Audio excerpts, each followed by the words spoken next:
Hasta la Olimpia, los artistas que pintaban desnudos femeninos lo hacían para gabinetes privados, y cuando se trataba de una exposición de arte, se recurría a mujeres mitológicas o heroínas legendarias. Manet trastocó todo esto y sobrevino el escándalo. La sociedad burguesa no volvió a ser la misma.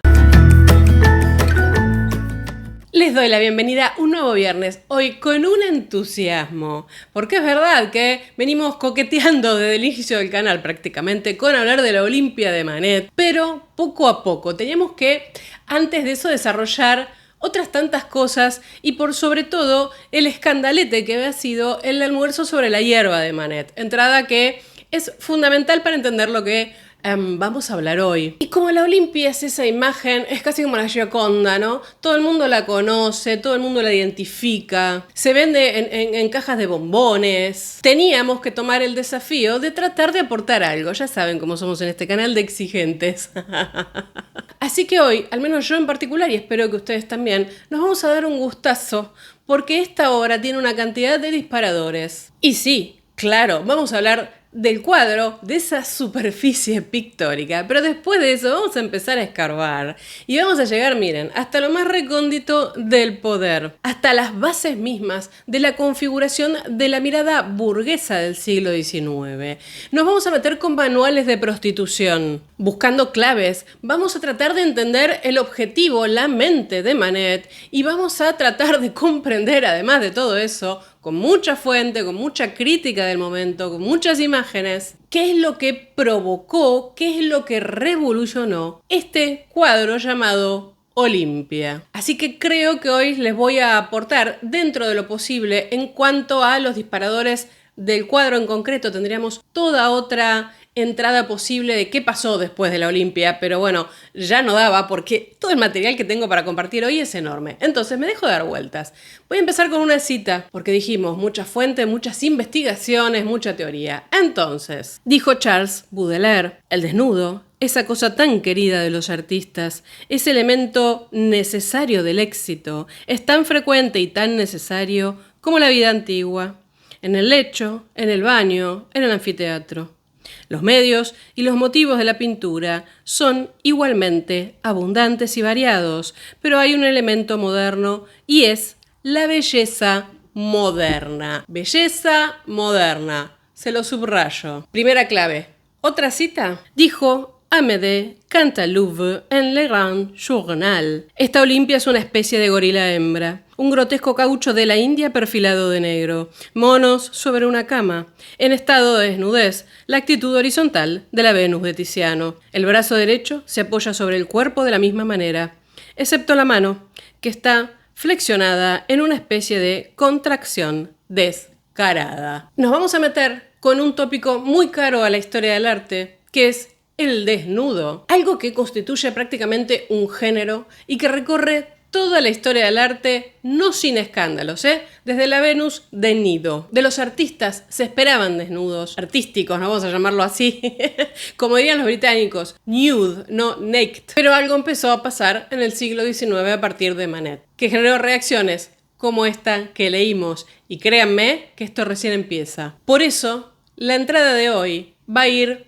mucho más de sociología de la cultura, de aspectos contextuales. A mí me encanta esta obra para eso, miren, es una pieza que tiene una cantidad de disparadores sociales que realmente, casi impactan hasta hoy. Entonces, empecemos con la obra, porque hay algo que ya les tengo que anticipar, y es que Manet quedó totalmente desconcertado con las reacciones sobre su pieza, y esto no es poco. Entonces, Olimpia, 1863, datada hoy por hoy en el Museo d'Orsay. Es una pieza de un tamaño considerable, 130,5 por 190 de ancho. Manet comienza a trabajar en la Olimpia en 1863, en el mismo momento, muy probablemente contemporáneo el cuadro, a su almuerzo sobre la hierba, que fue rechazado por el Salón y que terminó exponiéndose en el Salón de los Rechazados. Es decir, estamos en este periodo bastante convulso en el campo del arte, donde hay mucho artista nuevo, donde hay muchas formas nuevas, o experimentales en todo caso,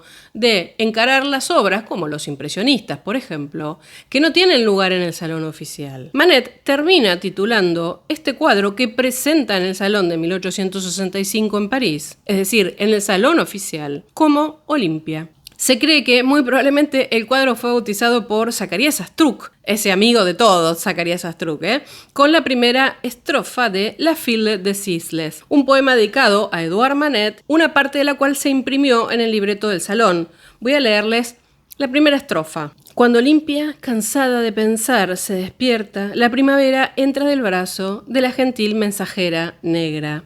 Es la esclava en noche tan amorosa. ¿Quién quiere celebrar el día delicioso de ver? La joven Augusta, en quien la llama espera. Nos vamos a meter con otros versos y con otra parte de este verso que podrían iluminar un poco las intenciones de Manet, pero eso va a ser más adelante. Volvamos al cuadro. Tenemos un personaje central que me parece que es obvio porque no hay cómo no mirarlo, que parece ser una prostituta parisina, o de eso está actuando la modelo. Ya en algún momento nos meteremos más en profundidad. En escena entra una mujer negra llevando un ramo de flores. Fíjense ustedes que el rostro casi de este personaje no se ve, medio como se funde con el entorno, ¿no? Un fondo oscuro. Y entre este personaje y el fondo claramente destacan, porque contrastan abiertamente, con el cuerpo de Olimpia. Unas carnaciones muy, muy claras y pálidas, cierta vestimenta oriental, cierta planimetría en el modulado de las figuras. Este es el momento en el que el japonismo empieza ahí a tener mucha fuerza. Y Manet fue uno de tantos de este momento que se enganchó muchísimo con este tipo de trabajo de las estampas japonesas. Lo hemos hablado en los videos que hicimos de japonismo en el canal. A los pies de Olimpia encontramos un maravilloso gato negro que se entendió en su momento que simbolizaba la ambigüedad, la inquietud y que de alguna manera estaba implicado en relaciones promiscuas o por lo menos eróticas. El gato este negro impresionó tanto al público que durante años Manet fue llamado como el pintor de gatos. Volvemos un poquito a las carnaciones de la mujer que tiene una mirada directa, no parece tímida en su exposición, establece un contacto bastante provocador con el espectador, y su cuerpo está reposado sobre sábanas, sobre almohadas, que también destacan esa atmósfera de primer plano, ¿no? Es decir, estamos ante una mujer que está en su cama, vamos a decirlo así, en un momento de intimidad, relajada, pero mirando. Alguien hay del otro lado. Y vean ustedes el nivel de contraste que tiene esta pieza, ¿no? Mucho blanco por un lado, o mucho color claro, y mucho oscuro por el otro lado, muchos colores que tienden hacia el negro. Lo cual hace que miremos las poquitas manchas de color que tenemos, que son los bordados de las flores, de lo que parece ser una tela de seda. Volvemos a Japón, una suerte de mantón con flecos que hay sobre la cama, el ramo de flores que aporta color, ¿no?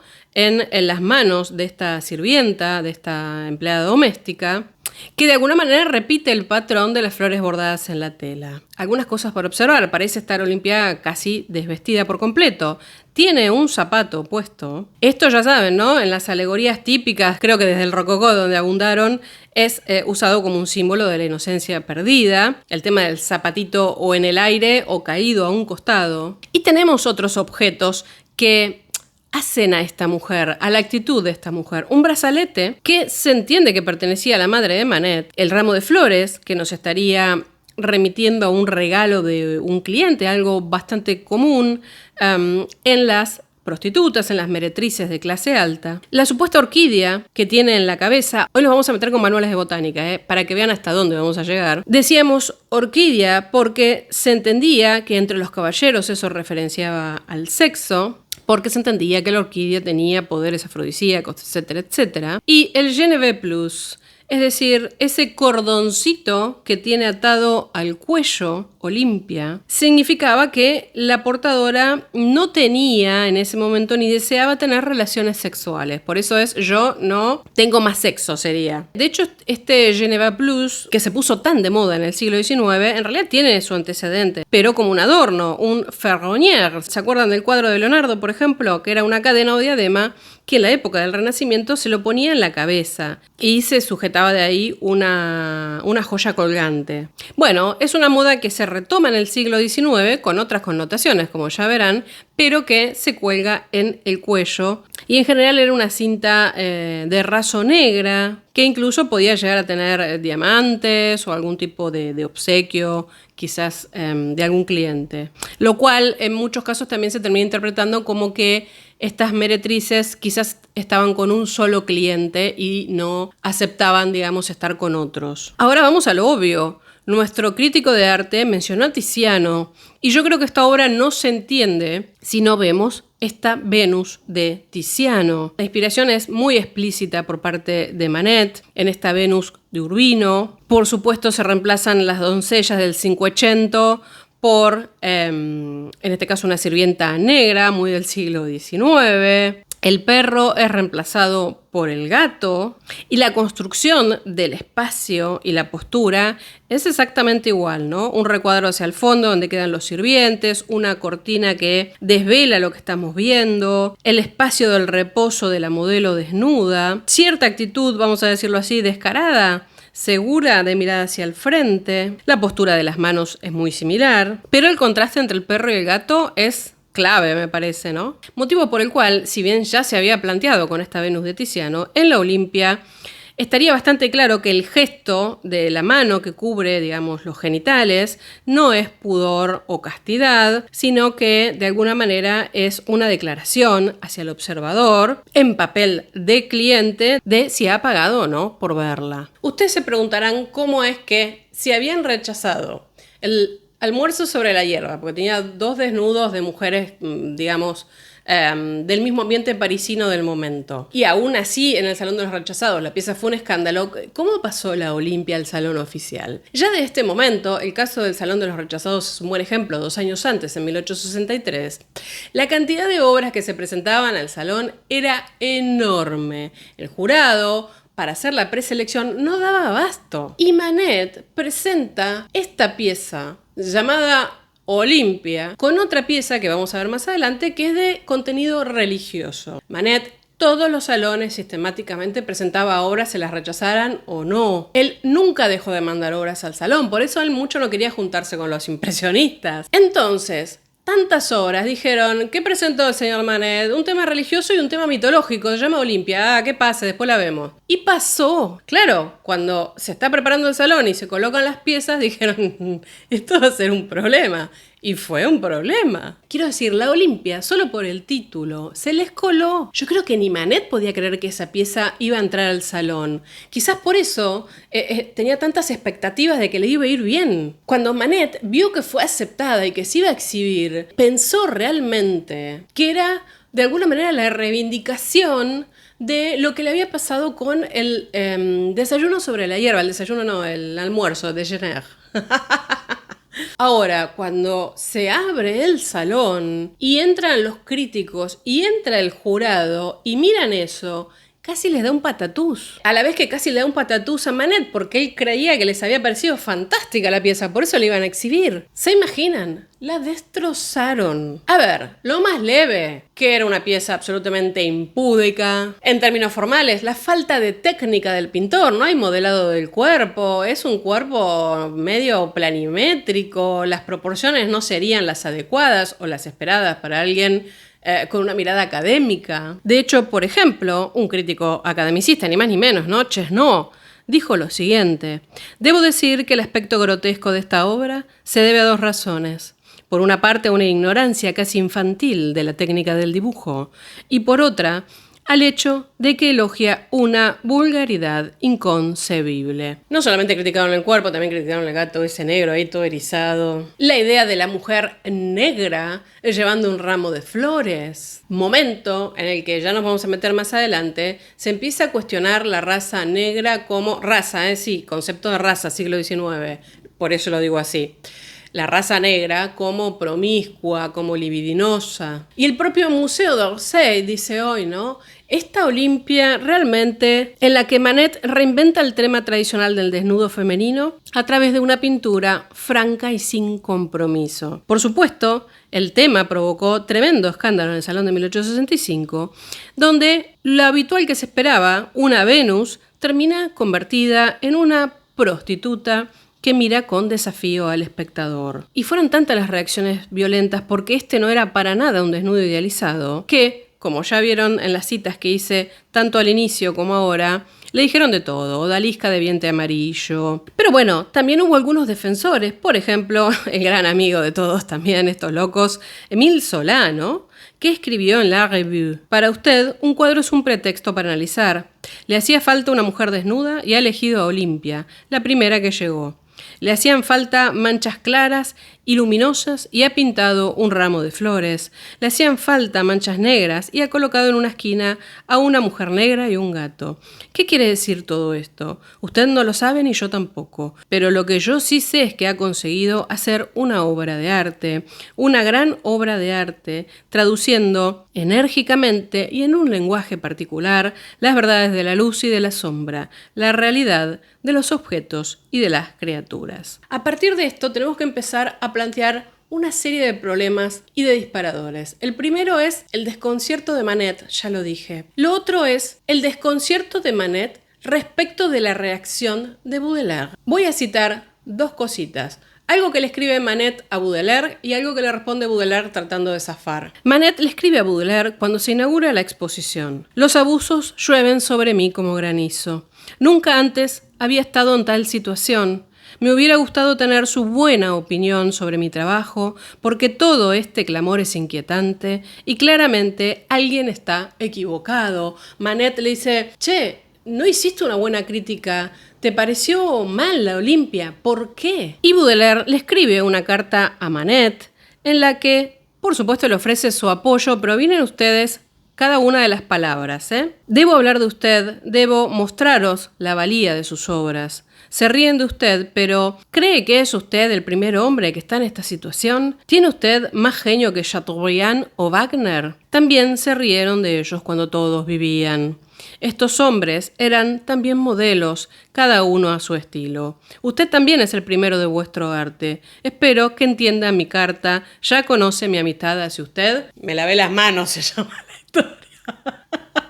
Ok, hasta aquí todos los que tenían palabra, los que podían escribir. ¿Y qué pasaba con el público? Y casi la linchan a la pieza. Realmente estaban todos completamente escandalizados. Yo no sé si porque todo el mundo agitaba a que esa pieza era impúdica, no podía exhibirse, era una barbaridad, o qué. Críticas, insultos, trataron de bajarla, trataron de apedrearla. El público la miraba medio de reojo, ¿no? Porque decía que encarnaba el pecado, que era amoral. La gente no entendía cómo se llamaba Olimpia, lo mismo que le pasó al salón, ¿no?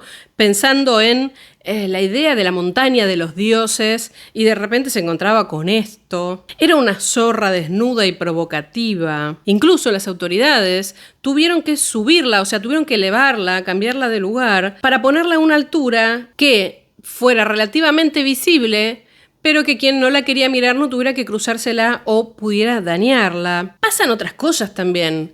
En los salones se organizaban la exposición de los cuadros por orden alfabético. Y yo dije que Manet, además de la Olimpia, presentó un tema religioso. Claro, estaba la Olimpia al lado de Jesús insultado por los soldados, que fue el otro tema que presentó Manet. Parece todo una gran ironía, honestamente. Es muy probable que el público ahí tan religioso, o al menos creyendo que debía demostrar cierta piedad religiosa ante esto, mirara hacia el costado, veía una mujer desnuda que lo miraba de frente y se indignara. Con lo cual probablemente fue una estrategia complicada para Manet poner dos cuadros tan contrastantes en su temática, uno al lado del otro, pero bueno, claro, él no elegía eso, aunque sí sabía cómo se iban a distribuir los cuadros por orden alfabético. Y pasan otras tantas cosas además, porque más allá de todas las caricaturas que les voy a estar pasando, no me voy a detener porque las traje en términos ilustrativos más que nada. tenemos que pensar qué era lo que se presentaba en el salón en ese momento. Y cuando vemos las fotos, por ejemplo, de los desnudos que se habían presentado, claro, todos completamente académicos. Entonces, imagínense cómo contrastaba Olimpia contra esto. De hecho, estaba la super joya de la exposición de ese momento, que era el desnudo de Félix Henri Giacometti, que en su momento fue considerado el desnudo, y hoy por hoy creo que nadie se acuerda de este pobre artista. Pero bueno, el tipo había ganado sus premios, había ganado el premio de Roma y tenía toda una trayectoria de idealización de los cuerpos femeninos que todo el mundo admiraba. Y no solo eso, sigamos poniendo esto en contexto. Dijimos, Manet y la pintura religiosa que había presentado, los tipos de desnudos que se habían presentado del salón, y también lo que había sido la consecuencia en algún punto del Salón de los Rechazados en 1863. En 1865, en esta exposición donde estuvo la Olimpia, el jurado fue con algunos impresionistas, con algunos artistas considerados rebeldes, un poquito más suave para que no se armara tanto escándalo. Y se aceptaron obras. De hecho, casi todos los pintores impresionistas presentaron obras y tuvieron buenas críticas. Se aceptaron obras de, Henri Fontaine-Latour, que en general no tenía mucho problema, ¿no? Monet, que siempre era un discriminado en el salón. Renoir. También se aceptaron obras de Camille Corot, Sisley, Camille Pissarro, Berthe Morisot. Es decir, entraron muchas obras de impresionistas y lo más loco es que les iba bastante bien, habían recibido buenas críticas, sus paisajes, sí, ven ustedes que de hecho casi todos son paisajes, incluso Monet, que claro, que estaba al lado de Manet, dijimos orden alfabético, ¿no? Con lo cual estaban exhibidos uno al lado de otro y a Monet le iba bárbaro con la crítica y Manet se quería matar porque no entendía qué era lo que pasaba, al punto tal que Manet en ese salón rechaza reunirse con Monet. Se cree que porque estaba muy frustrado con la recepción de su Olimpia y porque estaba muy frustrado respecto de que todo el mundo amara de repente los paisajes de Monet. Incluso, como sucede muchas veces al día de hoy, hubo bastante confusión con los nombres, Manet, Monet. Y Manet dijo, solo me felicitaron por un cuadro que no es mío. Pensarías que fue una broma de mal gusto. Es decir, que encima lo felicitaban por el paisaje que no había sido de él. Entonces ya acumulamos 3 problemas. Manet, que no entendía qué pasaba. Baudelaire, que no le gusta la obra, no lo apoya públicamente, pero le manda una carta de che, somos amigos. Más desconcierto. La mala reacción del público y que de repente, el resto de las obras de los revoltosos impresionistas fueron bien recibidas. Era todo muy raro lo que estaba pasando. Voy a leer algo que dijo otro crítico, bastante interesante, porque de alguna manera él sintió que había un problema de interpretación con las intenciones de Manet. No somos de la opinión, demasiado extendida, de que esta negligencia sea un parti pris, es decir, un paso deliberado. A propósito, por su parte, una especie de desafío irónico lanzado al jurado y al público. Sin duda el jurado habría distinguido una broma de estudio de una obra de arte insatisfactoria y le habría cerrado las puertas del Palacio de los Campos Elíseos. Desde otro punto de vista, un artista no puede tratar al público a la ligera sin comprometer su reputación, que a veces nunca se recupera. Y el señor Manet, que aparece en cada exposición, persigue ciertamente algo más que la triste celebridad obtenida mediante procedimientos tan peligrosos. Preferimos pensar que se ha equivocado. ¿Y cuál es su objetivo? Sus lienzos están demasiado inacabados para que podamos saberlo. Llegamos al momento cumbre del cual tenemos que empezar a desmenuzar y a volver sobre la pieza una y otra vez. Uno es el tema de la prostitución. Los críticos en ese momento, aún hoy, cuando uno encuentra información o busca datos sobre Olimpia, lo primero que aparece es el tema de la prostitución. Se pintó a una prostituta. Incluso en 1932, Paul Valéry dijo lo siguiente: sueña con toda la barbarie primitiva y los rituales animales ocultos y preservados en las costumbres y prácticas de la prostitución urbana. Si pensamos que el objetivo de Manet fue representar a una prostituta, deberíamos estar muy desconcertados por la ingenuidad de Manet. Ahora, vamos a los estudios de la época. ¿Qué pasaba, por ejemplo? En este estudio sobre la prostitución, publicado en 1831, vean la fecha, de Alexandre Parent du Châtelet. Ahí, este hombre describe los nombres de guerra de las prostitutas, ¿no? En donde aparece Olimpia. Las cortesanas en general elegían, por una cuestión profesional, seudónimos que protegían a las familias que dejaban atrás, por supuesto, ¿no? Y de alguna manera trataban de reflejar a través de ese nombre qué las hacía únicas, qué las hacía distintas. Como dije, Olimpia está ahí. Pero además de eso, los nombres ficticios se correspondían con dos categorías distintas de prostitutas, la de la clase inferior y la de la clase superior. Entonces, por ejemplo, Parrain du Châtelet indica que Colette, la Courtille, Morena, son nombres apropiados para las prostitutas que apuestan a las clases bajas, mientras que Angelina, Flore y Olimpia significan o remiten a aquellas que pertenecen a la prostitución de un escalón superior, es decir, con clientela de otra categoría. Esto hizo que algunos críticos a posterior, analizando la Olimpia, dijeran que ese poema, que había escrito un poco Astruc, ¿no? Se refería a alguien que aspiraba a una clase superior y por eso sarcásticamente muchos empezaron a llamar a la Olimpia Auguste Jeune Fille, es decir, una joven Augusta. El propio Théophile Gautier, ¿no? Decía que el título despertaba recuerdos de esa gran cortesana romana a quien adoraba el Renacimiento, ¿no? La Donna Olimpia. Ahora, además del nombre, que remite a un tipo de prostituta de clase alta según un manual de la época, Manet pone también signos visuales, atributos que nos llevan a pensar en una cortesana de alto rango a la que podría pertenecer esta Olimpia. La casa, la decoración interior, el dormitorio, que es lo que vemos, no difiere mucho de una casa burguesa del Segundo Imperio. Hay un papel tapiz, están las cortinas de raso que protegen la cama, cortinas, papeles y camas como las que estaban en los departamentos o en las viviendas de muchos visitantes de clase alta del Salón de 1865. El chal de seda bordado, la ropa de cama es lujosa, la pulsera, la criada que atendía, todo eso no era muy distinto de cualquier personaje que iba al salón con cierto bienestar económico. Incluso cuando vamos a una publicación, por ejemplo, sobre fisiología femenina, de César-Auguste Jean-Marie Bermonel, esto se publicó en 1860, se diferencia una cortesana de clase alta por la compañía de una negra. Incluso se refiere a una cortesana llamada Finette, en donde escribió: a Finette no le faltaba nada. Nada, ni siquiera un negro con quien lo compartía todo, un negro que solo le pertenecía a ella y que solo le obedecía a ella. La amaba muchísimo su negro. Y a ver, en la historia del arte había muchos precedentes de una mujer desnuda o de una mujer acompañada por un sirviente negro. Estas mujeres atendidas por algún tipo de criado o criada, ¿no? De hecho, tenemos un montón de ejemplos en el siglo XVIII y también en el mismo siglo XIX.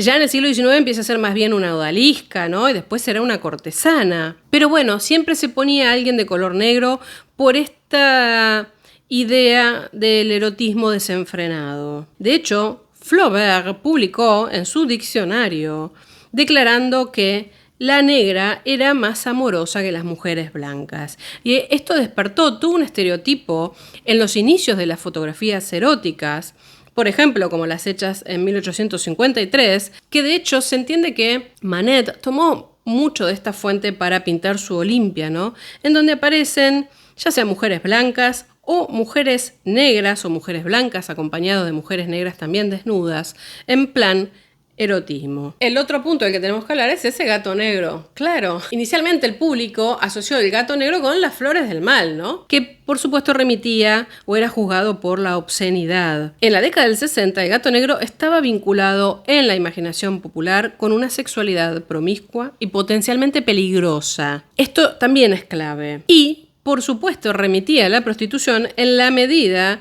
en que, evidenciaba una palabra un poco más benigna para hablar de los genitales femeninos, que es chatte. Y el término, por supuesto, también podía remitir a una cocotte, uno también de los tantos eufemismos que se usaban para hablar de las prostitutas, en este caso que estaban registradas. Algo de eso creo que hablamos cuando la entrada de Toulouse-Lautrec. Todo esto que sigue remitiendo a la prostitución, no nos ayuda a explicar por qué Manet se sorprendió tanto por el rechazo. ¿Qué era lo que quería Manet? ¿Y por qué se sorprendió tanto? Si ya había tenido un problema muy similar con el almuerzo sobre la hierba que se lo habían rechazado. Voy a citar algo de George Hamilton en 1969. Lo que sigue sorprendiendo después de tantos años es que Manet, amargamente resentido por la notoriedad que Le Déjeuner sur l'herbe le había aportado, debería haber vuelto a ofrecer al público la misma afrenta. Se trataba de la misma modelo, todavía desnuda. Si realmente Manet lo que quería era presentar a una prostituta, a la misma modelo, todavía desnuda, ¿por qué se sorprendió? ¿Por qué se imaginó que iba a haber una reacción distinta del cuadro anterior? Bueno, vamos a volver a la pieza y vamos a repensar un poco todo lo que vimos. Sabemos, y lo dije al inicio, que Manet comenzó esta pieza en el mismo momento muy probable en el que estaba pintando El almuerzo sobre la hierba, 1863. Por lo que se ha estudiado sobre estas piezas de Manet y por la documentación que hay, se entiende que Manet pretendía que estas dos pinturas fueran interpretaciones modernas de los desnudos históricos de Giorgione y de Tiziano. Hemos hablado de ambos, ¿no? Cuando hablamos de las Venus, tanto de Giorgione como de Tiziano. En 1853, Manet había visitado la Uffizi y había hecho una copia de la Venus de Tiziano, que le habían requerido, ¿eh? Y le dijo a Proust, cuando estábamos en el estudio de Couture, copié a las mujeres de Giorgione, las mujeres con músicos. Ese cuadro es oscuro, la capa interna se ha traspasado. Quiero hacerlo de nuevo, pero hacerlo en la transparencia de la luz del día, con figuras como las de allí. Y ahí tenemos el almuerzo sobre la hierba. Un pasito más, la modelo que estuvo en los dos cuadros. Vamos a entrar por ella y más adelante vamos a volver a ella, que no fue ni más ni menos que Victorine Meurent. Es verdad que su cuerpo en el almuerzo sobre la hierba, en el Déjeuner, está intervenido por otra modelo, como que Manet hizo una composición. Ahora sabemos que en la Olimpia fue directamente ella. Victorine modeló para las dos piezas y para otras tantas que después ya vamos a ver. Pero si nos quedamos con estas dos piezas, como dije, vemos rasgos y carácter bastante distintos, sobre todo en la composición de los cuerpos. Si uno compara el cuerpo de la Olimpia con el de Déjeuner, es inevitable que el de Déjeuner es mucho más crudo, el cabello, el peinado, los rasgos faciales son un poquito más toscos, las proporciones de las figuras completamente distintas. La Olimpia está completamente peinada, la pincelada es poco evidente en su cuerpo, las carnaciones están tratadas de otra manera. Y claro, mientras que Olimpia parece ser una prostituta de lujo, sobre sábanas impolutas y un chal bordado de crêpe y de seda, la camisola que tiene en Le Déjeuner es un tejido que mínimamente te tapa, pero nada más. Y no solo eso, sino que en el Déjeuner está desnuda, pero rodeada de sus pretendientes, clientes, mientras que en la Olimpia estamos en otro reino, ¿no? En el reino de ella. Y ella está con su sirvienta y nada más. Cuando Manet envía el Déjeuner al salón en 1863, lo registra en un inventario como partie carrée. Esto hablamos un poco en esa entrada, que es una designación bastante específica en la jerga del siglo XIX de una reunión, libertina de 4 personas, en las que 2 hombres y 2 mujeres duermen juntos, salen a caminar juntos, comen juntos y se besan juntos. En Manet y el espectador desmoralizado de John House se puntualiza algo bastante específico sobre esa suerte de naturaleza muerta, tan naturalista que hace en la parte inferior izquierda. Y ahí aparece una rana verde, una grenouille. ¿Le suena esto? Hablamos del tema con Renoir. Por supuesto, dado el entorno al aire libre de la obra, una rana no tendría por qué llamar la atención, pero también sabemos que grenouille en la jerga del momento era una forma particular de prostituta, que de hecho aparece descrita en los manuales de las cortesanas del Segundo Imperio. Es un tipo fisonómico que se corresponde con las características de la pintura que transmite Manet. Están al aire libre, Estas grenouilles eran llamadas femmes insumisas, ¿no? Mujeres despreocupadas, en realidad más descaradas. Incluso en este manual se referencia a que una no tuvo ningún problema en exhibir que se había embarazado y extorsionó a un cliente pidiéndole apoyo financiero, etcétera, etcétera. Es decir, se hablaba bastante de estas cosas. Esa ranita, esa grenouille, sugiere que el Déjeuner representa una prostituta común de clase baja, misma modelo que luego es utilizada por Manet para remitir a una prostituta con un brazalete, en un entorno que la convertiría junto a su nombre en una prostituta de clase alta. La Olimpia para Manet fue un cuadro fundamental y muy importante, porque no solamente, a pesar del rechazo que tuvo, él hizo estampas, hizo una versión grabada de esta pieza, sino que también la vemos casi en su manifiesto de la pintura, ¿no? Que es el retrato de Émile Zola, en donde además de los borrachos de Velázquez y de estampas japonesas, aparece la Olimpia. Y en esta reproducción, Manet no se olvida de nada. Aparece de nuevo el brazalete, aparece de nuevo el cordoncito en el cuello, aparece la flor. Es decir, que todos estos objetos, el gato, el ramo de flores y demás, son esenciales a la obra. Nos quieren decir algo. Y fueron tan importantes que hasta en pequeñas reproducciones, Manet no los deja de lado. Esto significa que de alguna manera estos objetos visten a Olimpia.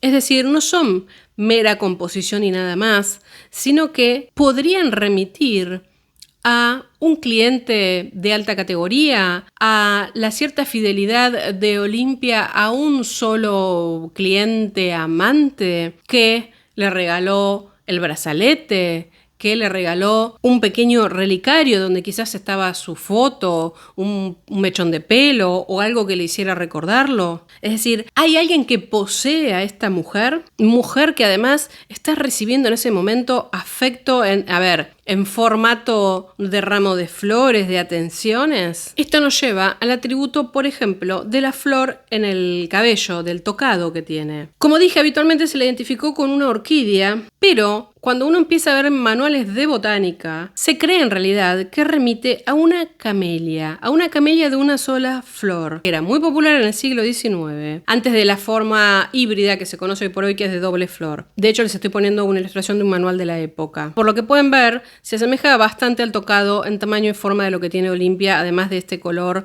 rosa salmón que existía. La identificación de la flor. Estoy siguiendo en esto un trabajo de Phyllis Floyd que es muy detallado y muy recomendable también. Decía, la identificación de la flor es importante porque quizás nos permita pensar por qué Manet pintó lo que pintó. Y ya hablamos de Morel y de sus categorías de mujeres. Y él identifica a una camelia como una mujer que se distingue por su devoción y su fidelidad a un amante. Y claro, este tipo nace y tiene su origen de nombre y todo, ¿por qué? Por La Dama de las Camelias de Dumas, que se había publicado por primera vez en 1848 y que fue un hit total. Fue tan exitoso este libro de Dumas Jr., en realidad, porque es el hijo, ¿no? Que desde entonces, en ese momento, se empezó a identificar con el nombre camelia, este tipo de flor, a aquellas jovencitas que eran absolutamente fieles a un tipo de amor prolongado. No estamos hablando de que se casaran ni nada por el estilo. Podía ser un amante, pero el tema es que era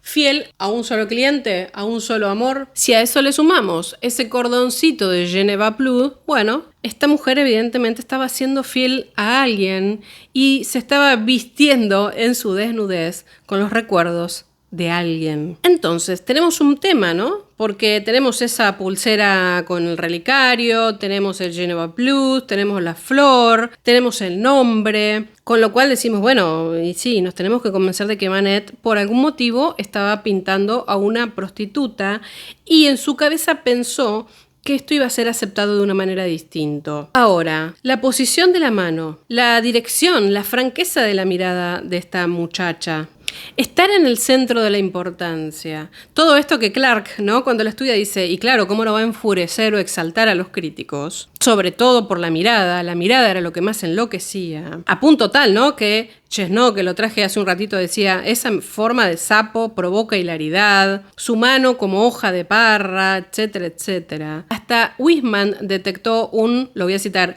enigma irritante en el comportamiento de Olimpia. Algo incierto. De hecho dijo, seguramente la identidad sexual de Olimpia no está en duda.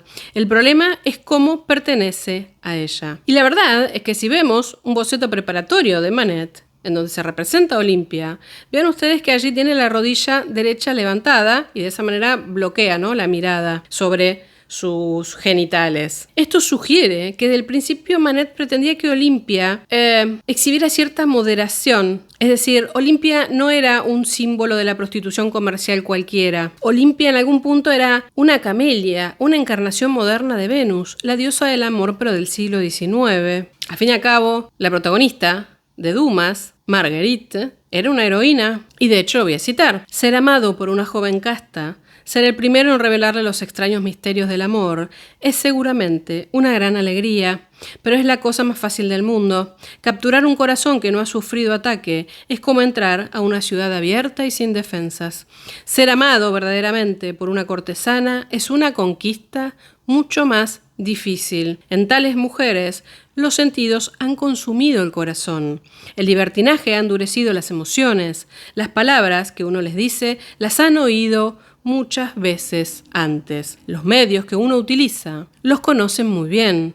Incluso el amor que inspiran lo han vendido antes. Parece que no, pero dimos un paso más. Ya no es una prostituta cualquiera, es una prostituta fiel, difícil de conquistar, que se viste o se identifica con los objetos que remiten a su amante. Dije que iba a volver a Zacarías Astruc y sus estrofas adicionales a lo que ya leí. Oh, ¿de dónde vienes, sirena? ¿Y qué perfume de las islas en tu cuerpo terciopelado flota y florece? ¿Qué espejismos rojizos miran tus ojos tranquilos? ¿Quién midió la atracción de tus esbeltas formas? A esa boca floreciente de la que goza la mirada, ¿de dónde sacas esos aires de esclava o de sultana, esa regia indolencia y ese sueño vago? La languidez de esta infanta y tu pose profana, pero tu cuerpo virginal nada oscuro lo desvanece, lirio oriental, joven, con cáliz rojizo. Astruc nos dice cuerpo virginal y se pregunta, ¿no? ¿Quién juzga los encantos de tu esbelta forma? ¿Y en qué ilusión dorada miran tus ojos tranquilos? Los versos de Astruc de alguna manera están evocando a un compañero especial para los favores de esta camelia. Si Manet realmente buscó representar en la Olimpia a una mujer enamorada, expectante, por sobre una prostituta común, una amante en lugar de una mujer que comercia simplemente con su cuerpo, alguien que encarnaba la fidelidad, el sacrificio personal, quiero decir, de una vida en familia, construida como Dios manda, etcétera, etcétera, podemos empezar a entender por qué Manet se irritó tanto con las reacciones de es una prostituta común y corriente, etcétera, etcétera. Y puede haber otras razones también ante el desconcierto de Manet por lo que pasó con su obra. Porque evidentemente, cuando vimos los dos cuadros, nos dimos cuenta de que Manet quiso diferenciar claramente el tipo de prostitución que representó en Le Déjeuner de lo que representó en la Olimpia. Y puso todas las referencias posibles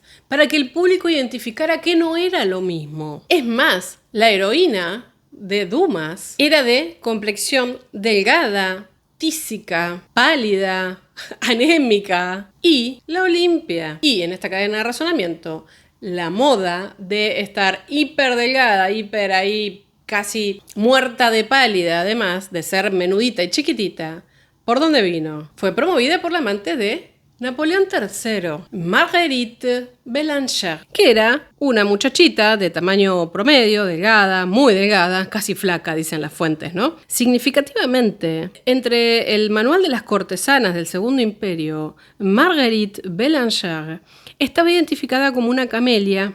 Era la camelia más famosa de la época y claro, bueno, andaba con el emperador supuestamente, ¿no? Se decía que su nombre de guerra estaba inspirado justamente en la heroína de Dumas y era famosa por llevar margaritas en su ropa o en sus tocados de cabeza. Esta era una chica que a principios de la década del 60 se dio con las Lorettes que estaban en la avenida de la Motte Piquet, según lo que se informa de la época, ¿no? Y como estaban cerca de la escuela militar, se empezó a relacionar con soldados de la Guardia Imperial, etcétera, etcétera, hasta que fue escalando, ¿no? Y si bien hay un trillón de relatos sobre esta relación entre Napoleón III y su amante favorita, Marguerite, de cómo comenzó la aventura, etcétera, el barón d'Ambès, en sus memorias, describe una conversación que mantuvo con Napoleón III en Vichy el 4 de julio de 1861. Apenas había entrado en la casa cuando, por cierto, me confió sus impresiones y me preguntó si podía encontrar algo parecido a la diversión.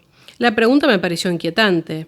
Mencionó a la bella Margarita con una sonrisa. De hecho, en un estudio de Fleischmann, de Napoleón III y las mujeres que amó, si bien no se fecha el origen, se habla de inicios de la década del 60. Creo que hay que buscar la verdad en otra parte. Y es una anécdota contada por un especialista en la historia secreta de la época. Según él, Marguerite Bélanger era la amante de un oficial de la casa del emperador, quien, aunque estaba casado, anunciaba imprudente y abiertamente su conexión con ella. Esto llegó un día a oídos del emperador, quien dijo: «Parece que eres un hombre muy afortunado, mi querido D, y que tienes una amante muy encantadora. En el castillo no se habla de otra cosa. Sería indiscreto pedir verla». El deseo proveniente del emperador no podía ser rechazado. Margarita fue presentada, observada y satisfecha. MD comprendió y se borró. Y es bastante interesante porque las imágenes que tenemos de Marguerite, en algunos casos hasta la encontramos vestida de varón. Y se ha encontrado un documento policial del 9 de enero de 1861, en donde se le permitía a Marguerite vestir de ropa masculina, lo que le permitía moverse libremente y de alguna manera pasar desapercibida en sus encuentros con el emperador. Y la verdad es que esta mujer estaba en todos lados, ¿no? Porque compartía palco, ella también se dedicaba a la actuación, además de la prostitución. Y la relación del emperador con Margarita, según fuentes de la época, no solo era una cuestión de amantes y nada más, sino que se entendía que tenían un afecto genuino. Y realmente lo acompañaba en todos lados. Por ejemplo, acompañó al emperador mientras él, cito, tomaba las aguas de Vichy en una visita anual para observar las maniobras del ejército, etcétera, etcétera. Y contaba ante una amiga. Lo entretuvo enormemente vistiéndose con el uniforme de coronel de húsares. En 1865, la relación ya era conocida hasta por el embajador británico, que escribe en enero: «Imagínese a la emperatriz tomando al hermano de Mauquard, un notario, subiéndose a una berlina y dirigiéndose a Marguerite Bélanger, a quien le hizo una escena, ofreciéndole arreglar no sé qué con ella si abandonaba París». Incluso se escribió después: «Su manera de llevar las cosas con Madame Bélanger fue bastante mala en París, pero si la lleva a Argel», porque el emperador partía en ese momento, «donde vivirá en una linterna y todo lo que hace a cada hora del día y de la noche debe ser conocido, realmente será una lástima. Hay mucha intolerancia para tales acciones, pero incluso él difícilmente podrá rechazar las conveniencias con impunidad». ¿A dónde nos lleva todo esto? Cuando Manet encara la Olimpia en 1863, toda esta historia del amante del emperador, de Madame Bélanger, era relativamente conocida ya. Y Manet, por su padre y demás, tenía bastante contacto con gente del gobierno y del poder del imperio. Es verdad que el emperador trató de proteger a su amante del escarnio público, ¿no? A punto tal que la instala en una casa apartada, con protección, sobre todo después de que Eugenia, ¿no?, la emperatriz, descubriera toda la historia. A ver, en este momento, ya sabemos, el padre de Manet había ocupado un cargo gubernamental y el hermano también. Esto permite pensar una hipótesis en la que la actitud, el cuerpo de la Olimpia, más allá de la modelo que usó Manet, pudiera estar inspirada en esta mujer, que era una amante, una camelia de alta categoría, fiel y querida por el emperador. Incluso se cree que pudo haber combinado fotografías de la Bélanger con su modelo. Y ahí tenemos que volver a la época, porque uno diría, si Manet quiso a través de la Olimpia simbolizar o representar a esta mujer que era la amante del emperador, bueno, ¿qué tan común era eso? Y era bastante común. No tenía nada de extraño que se retratara. Habíamos hablado incluso con Renoir, ¿no? Más allá que Renoir incluso hasta puso el nombre real. Digo, vuelvo al tema. No era nada extraño que se representara amantes en pinturas o que fueran retratadas como personajes alegóricos, más no sea. Ya, ¿no? Antes de eso, Jessirot había representado a su amante en varias pinturas y creo que aquí hemos hablado de muchos casos. Con lo cual, a partir de todos estos puntos que estuvimos viendo, podemos entender, por un lado, la sorpresa de Manet en la medida en que él quería, a través de todo este combo tan sutil de cuestiones, bueno, hacerse un lugar en la historia del arte de la pintura remitiendo a un amante de alta categoría, posando como una Venus inspirada en Tiziano o Giorgione, pero que remitiera a los tiempos modernos. Y Manet se esforzó mucho, por como vimos, en decir que esta no era una prostituta de cualquier categoría, era de las LV, de las más altas, y era fiel a su amante. Y la pone en un entorno prácticamente renacentista actualizado. Y hay también otra hipótesis un poquito más profunda a partir de esto, que es, dijimos que Manet presenta la Olimpia con una pintura religiosa, ¿no? Jesús siendo maltratado por los soldados. Si la Olimpia se basó en la Venus de Urbino de Tiziano, la burla de Cristo se basa también en otra obra de Tiziano, que es el Cristo coronado con espinas. Una imagen profana, una imagen religiosa para ambos. Y se decía que Tiziano usaba estas dos pinturas para impresionar a los grandes mecenas. Incluso Charles Leblanc relata que Tiziano llevó a Carlos V el Cristo coronado con espinas y una Venus para halagar a su patrón, evocando sentimientos de devoción y de sensualidad al mismo tiempo. ¿Podemos asociar esto mismo calcado por Manet en el siglo XIX? Hace sentido. Tendríamos que pensar que Manet, que políticamente no estaba precisamente del lado del imperio necesariamente, pero tampoco, bueno, esto es un caso igual Manet, pero digo, podríamos pensar que Manet trata de quizás impactar a Napoleón III con el mismo tipo de sentimiento que Tiziano quiso hacerlo con Carlos V. A ver, Napoleón III en 1865 claramente era el comitente más importante que podías tener. Y sabemos que Manet buscaba el éxito. Bueno, en 1863 el emperador había comprado la Venus de Cabanel y la Perla y la Ola de Baudry. Quizás Manet dijo, bueno, yo voy a modernizar esto y voy a darle otra oportunidad al emperador. Podríamos pensar que quizás hubo cierta ingenuidad de Manet si estas realmente fueron sus intenciones. Tal vez. Pero creo que hace bastante sentido con el desconcierto que él sintió. Ahora, hasta aquí las intenciones de Manet. Miren todo lo que estuvimos haciendo.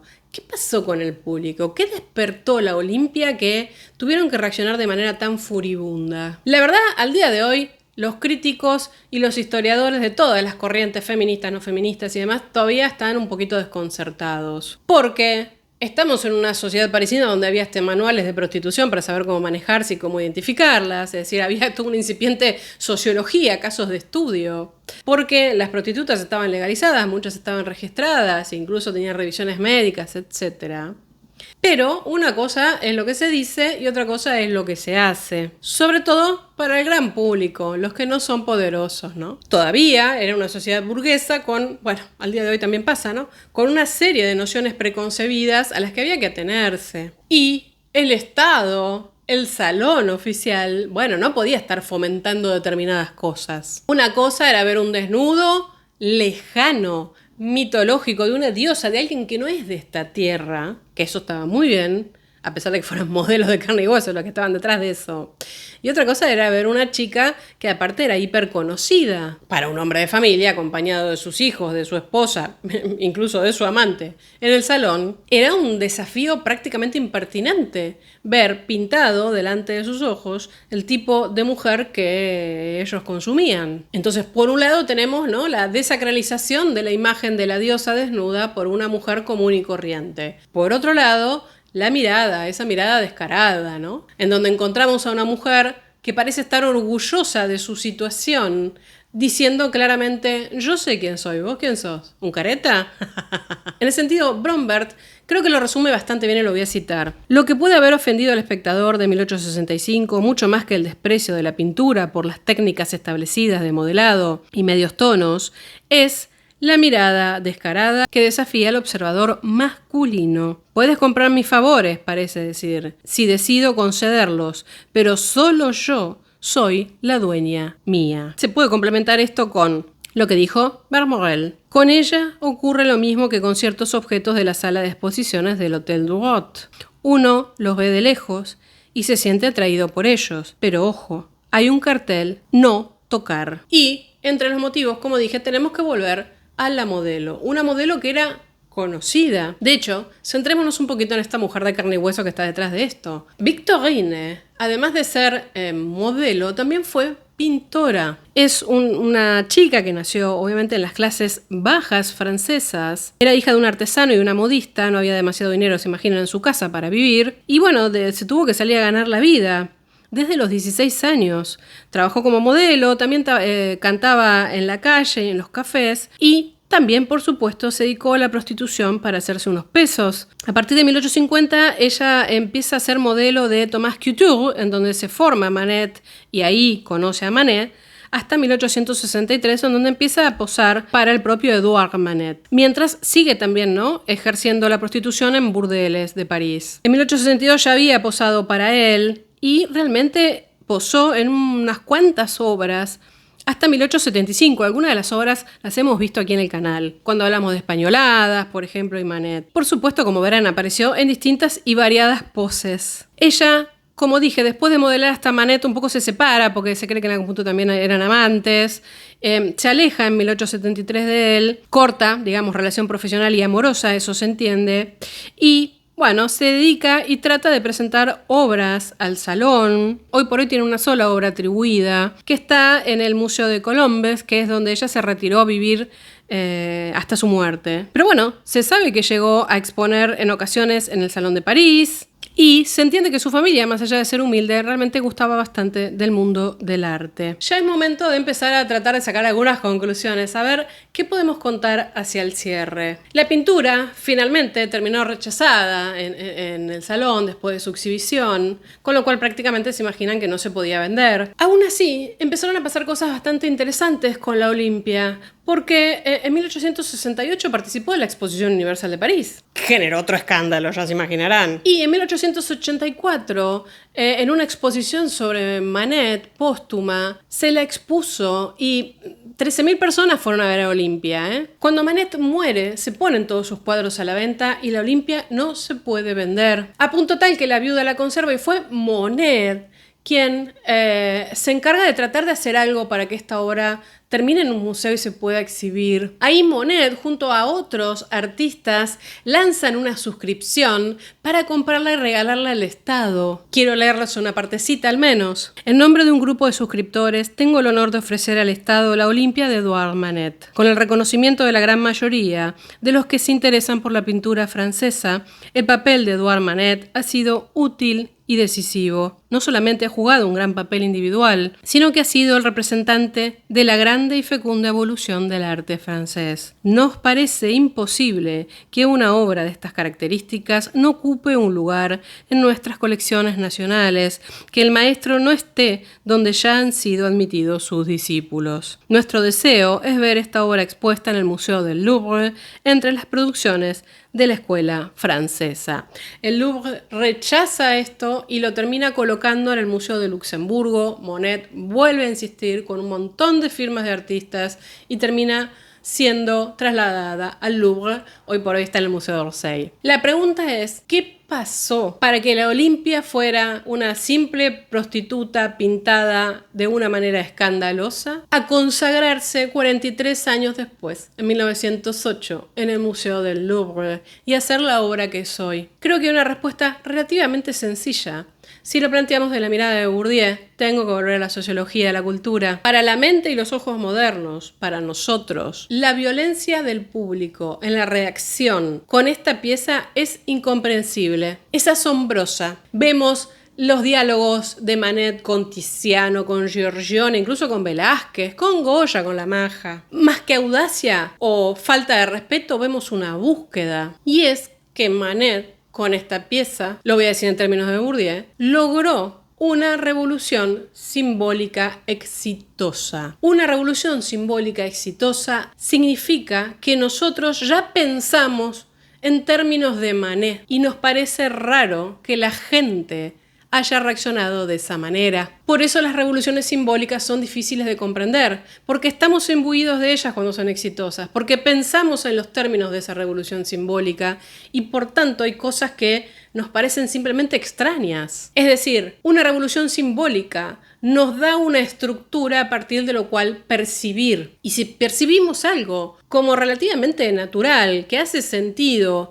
dentro de un combo de la historia del arte, no podemos entender por qué hay gente que se escandaliza por la Olimpia en el siglo XIX. ¿Y por qué es importante esto? Más allá de respondernos por qué la Olimpia termina triunfando. Es importante porque debemos ser conscientes que observamos, pensamos, caracterizamos, sentimos a partir de un orden simbólico establecido y que ese orden simbólico no siempre fue igual y que puede además ser subvertido. El heresiarca que produjo el cuadro produjo un efecto de escándalo, rompió un orden simbólico, el acuerdo implícito entre las estructuras cognitivas y las estructuras sociales, que es el fundamento de la experiencia del mundo social. Y lo voy a invitar a Émile Zola, aquí al siglo XXI, para cerrar este video. He intentado restituir a Manet el puesto que le corresponde, uno de los primeros. Tal vez se rían del panegirista como se han reído del pintor. Un día de los dos seremos vengados. Hay una verdad eterna que me sostiene en punto a crítica, y es que solo los temperamentos viven y dominan el tiempo. Es imposible, comprendedlo, imposible que Manet no triunfe, aplastando las tímidas mediocridades que lo rodean. Y sí, Émile Zola, tenías razón, Manet triunfó. Hasta aquí la entrada del día de hoy. Espero haber logrado transmitirles lo que significó la Olimpia, que puedan mirarla y recrearse en ella desde otro lugar o pensando todos estos disparadores. Háganme saber en sus comentarios qué les pareció esta entrada, qué opinan de la Olimpia de Manet. Y, no lo dije antes, pero no olviden de suscribirse al canal, que es gratuito, de regalarme un like si les gusta este trabajo que hacemos todos los viernes. Desde ya, con sus likes y con sus comentarios, me dan una mano enorme, además de disfrutar sus puntos de vista que suelen ser muy atractivos. Todo se agradece. Y ya saben, tienen mis contactos de redes, página web, toda la información en la caja de descripción. Hemos trabajado hoy con bastante documentación. Y como dije, nos quedaría todo un mundo post-Olimpia para pensar, que créanme podría ser una entrada muy atractiva. Pero hoy ya suficiente. Nos vemos la próxima semana. Adiós.